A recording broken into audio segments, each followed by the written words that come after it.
Hi, and welcome to Theology Thursday. Probably the most famous passage from the Old Testament, Psalm 23. But probably the most well-known part of the Bible for many people is the Ten Commandments. Now, I realize that many people don't actually know the Ten Commandments. They just know there are 10 of them, but they've heard of the Ten Commandments. So I want to just take some time today, give some background to the Ten Commandments, just kind of an introduction to them, and then we'll be able to shoot another Theology Thursday where we actually go through them. So the Ten Commandments are found all over the Bible, but usually like a few of them here, a few of them there. Jeremiah 7's got a few of them mentioned, and they're mentioned other places. But to find all 10 of them together occurs twice. Exodus chapter 20, and then Deuteronomy chapter 5. As a matter of fact, because the Ten Commandments are repeated in their entirety, in order, in Deuteronomy 5, is the reason it's called Deuteronomy, which is just Greek for second law. It's the second repeating of the Ten Commandments. So what I want to do is I want to just talk a little bit about the purpose of the Ten Commandments, which ones are the Ten Commandments. I know that sounds crazy, but you'll see why when I explain it. And then a little bit about the structure and how we understand them and how they operated. Okay? So let's talk a little bit about the background of the Ten Commandments, what their purpose is. So there are two types of laws. There are Epidictic Laws, and Epidictic Laws are really broad, generic statements. Then Casuistic Laws are case laws. And case laws are, like if this situation arises, then this kind of deal. And so in the United States, we actually have apodictic and casuistic laws. So apodictic laws are found in the Constitution of the United States of America. They're brief, broad, overarching statements. So, for example, the First Amendment to the Constitution that was part of the Bill of Rights is the freedom of speech. Now, when the Constitution says there'll be no law abrogating freedom of speech or the freedom of the press, what does that mean? Like, okay, we get that, but what if someone yells fire inside of a crowded building? Is that protected by free speech? What about pornography? Is that protected by free speech? Does free speech mean that a student can stand up in the middle of a classroom and say whatever they want to, interrupting the teacher who's trying to teach? So if this situation, then how does freedom of speech apply? And so what's happened is, over the last couple of centuries, we have developed a set of case laws. If this, then that. How does the Constitution apply in this situation? When the Constitution was written, there was no internet. So how do we understand the application of the First Amendment to, what we find on the internet? Can you just plaster anything out there you want to? Can you say anything about anybody you want to? No, we have libel laws and slander laws and things like that. And so the general overarching apodictic is freedom of speech. But then the case law kind of helps us sort out the implications of that and where that does not apply just in an absolute sense. So the Ten Commandments are also apodictic. Okay? You will not kill. Murder is a better way of translating it. You will not murder. Okay, that's a generalized statement. But what about self-defense? What about warfare? What about capital punishment? What if it's an accident? And so the apodictic statement is you won't commit murder, but then they're all kind of if-then sort of case laws.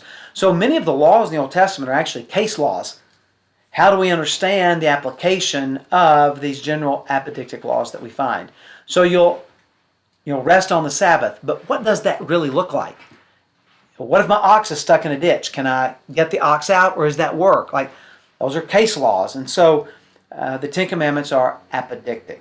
So that's the purpose, just to kind of set the overarching statements, and then much of the Old Testament will work out how those look in specific situations. Okay? So that's sort of the purpose of the law. Next, I want to talk about what are the Ten Commandments. Now, I know this sounds crazy, But here's a chart of the Ten Commandments, and you'll see that there are three different columns. The reason there are three different columns is there are three ways of organizing them. So the Jews count the statement, I am the Lord your God, as command number 1. That's it. I am the Lord your God, brought you out of the land of Egypt, out of the house of slavery. Number 2 is no other gods and no idols. That's considered one command together, and then the rest of them are probably what you're familiar with. The Catholic and Lutheran order is somewhat different. They take the no other gods and the no idols as command number 1, which would make sense because particular Catholics, they like what they call icons, but they don't want to call them idols. So they make the idolatry command kind of just a subset of no other gods before me. The problem is that you end up now with only 9 unless you do what Catholics have done, and that's in verse 17 of Exodus chapter 20. These all come out of Exodus 20. The you will not covet your neighbor's house is command number 9, and then you will not covet your neighbor's wife, male servant, female servant, all that is command number 10. So they actually take the covet command and split it into 2 because, well, you have to have 10 because the Bible tells us in several places there were 10 commandments. And so that's the way they do it. And then, of course, we have the third column, which is the Protestant, which is the one you're probably familiar with. I take the Protestant order, but I actually start with verse 2. I am the Lord your God who brought you out of the land of Egypt, out of the house of slavery. You will have no other gods before me. I like to put those two statements together, so I kind of combine the Jewish and Protestant way of understanding it. Having no other gods before me makes no sense unless we know who the me is, and the me is defined in Exodus 20, verse 2. I am the Lord your God who brought you up out of the land of Egypt, out of the house of slavery or bondage, depending on your translation. So that's how we see them in terms of number. So how do we organize these 10 commandments? Well, there have been a couple ways that's been understood. The most common is probably the first 5 commands are God's relationship to man. And the second 5, or the second tablet, are man's relationship to man, or God's relationship to man. So we start with no other gods before me, no idols, don't take my vain, keep my Sabbath. Then we have like don't murder, don't commit adultery, don't steal, relate to one another. The difficulty with this arrangement is command number 5. You will honor your father and mother. That doesn't sound much like the God part. That sounds kind of more like the human to human part. So what's going on there? Well, some have said it actually does relate to God because the way you honor your parents is by serving their God and worshiping Him. Okay, all right. But it seems kind of weird to have 4 and 6. Like 5 and 5 seems kind of right. Another way interesting in organizing it is seeing 5 pairs. So commands 1 and 2 relate to God. Commands 3 and 4 relate to the cult. Cult being a term that means anything related to worship. So relate to worship, no other name, and keep the Sabbath. 5 and 7 relate to family. And that would be honor your mother and father and don't commit adultery. And then 6 and 8 relate to all of humanity. We don't murder, we don't steal. Now I like that one. The pairs. The problem is, as you noted, is it isn't 1, 2, 3, 4, 5, 6, 7, 8, 9, 10. It's 1, 2, 3, 4, 5, 7. It's kind of weird. 6, 8, and then 9 and 10. So that one doesn't really probably seem to work either. There was actually a third alternative that I was teaching at our seminary, Gateway, when I first came, that there were maybe a dozen people held to. I was part of a very, very tiny minority. This view has actually grown in popularity in recent years, and a lot of Bible scholars now hold to it. And that is the 2 tablets were actually 2 copies of the 10 commands. All 10 were on one tablet, and all 10 were on the other. What happens is tablet gets put inside the Ark of the Covenant. And that is God's copy because He is committed to preserving them and protecting. Their days will be long in the land if they honor their father and mother. That He would be their God. So God has taken some responsibility on Himself, for lack of a better description. So He keeps a copy, and then the people would keep a copy. So it'd be like if you and I entered into an agreement We had the rules spelled out. You'd keep a copy and I would keep a copy. So you would have them and I would have them. And so that's the view actually that I hold to, that they are all 10 on one tablet and then all 10 on the other.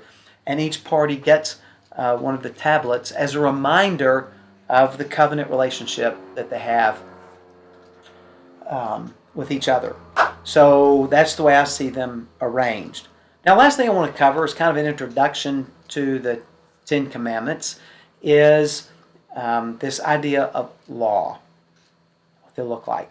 Law is probably not the best translation. It's the Hebrew word Torah, which you've probably heard before, the Torah. Torah can relate to just the Ten Commandments or all 5 books of Moses, Genesis, Exodus, Leviticus, Numbers, Deuteronomy, or to the entire Old Testament, depending on what passage you're looking at.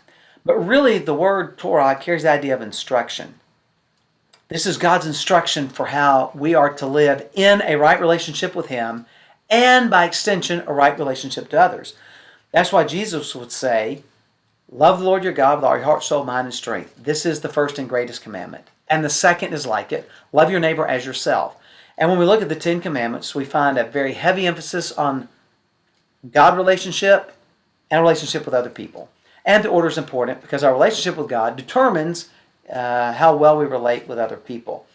And so I preferred, it's the instruction of God. Law sounds like just some rules.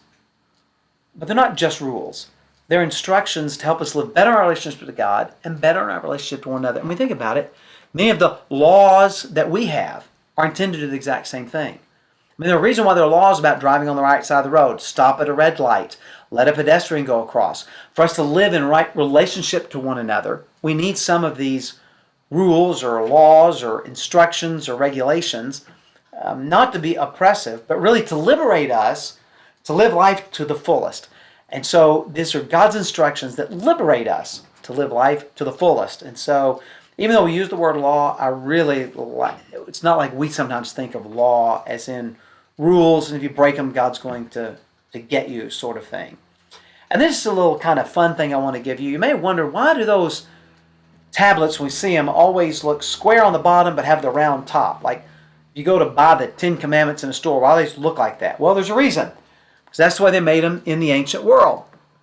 So, here are some tablets that have actually been recovered. And you'll see they're all curved on the top. And to show you how big many of them were, there's a picture of my wife next to some of these tablets. There's actually, I think, taken at the Louvre. And so you can see, again, how they're squared at the bottom, but round at the top. So it doesn't have a whole lot to do with anything. I just thought I'd kind of answer your curiosity if you've ever wondered why they're always shaped like that. So, let's go out and be faithful to living God's instructions for us in the 10 Commandments. May God bless you.